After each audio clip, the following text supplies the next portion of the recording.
Nagtapat ang Creamline Cool Smashers at Akari Chargers sa 2024 to 2025 Premier Volleyball League All-Filipino Conference Semifinals. Nakabawi ba ang Smashers mula sa pagkibigo noong Sabado o nagpatuloy ang magandang kampanya ng Chargers sa liga? Alamin sa ulat ni teammate Bernadette Tinoy. Matapos makatikim ng pagkatalo noong Sabado kontra sa Petrogas Angels, muling nabuhay ang diwa ng Creamline Cool Smashers kasunod ng pagkapanalo ng koponan sa Akari Chargers sa 2024 to 2025 Premier Volleyball League All-Filipino Conference Semifinals. Sa harap ng volleyball fans kahapon sa Field Sports Arena, dinomina ng Smashers ang Chargers by straight sets 25-18, 25-19 at 25-19.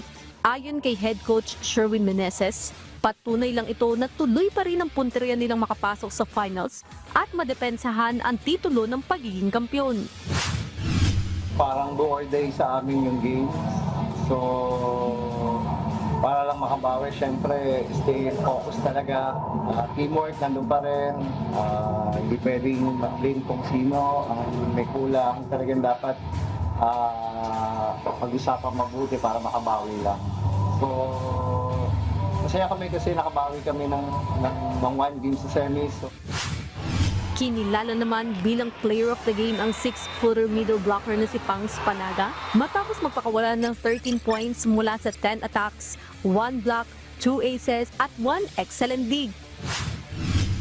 Sabi nga ni Coach from last game, mag-move on agad. So, yun yung talaga tumatak sa isip namin na mas magtrabaho pa and sobrang importante nga ng game ngayon. So, iba yung goal for today and ayun nga, teamwork talaga and focus sa ginagawa namin.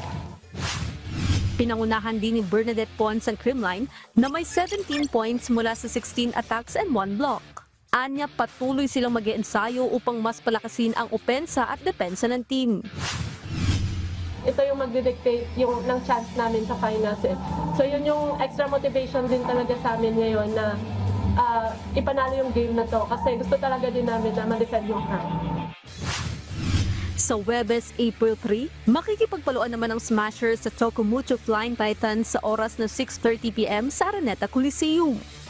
Bernadette Tinoy para sa Atletang Pilipino, para sa Bagong Pilipinas.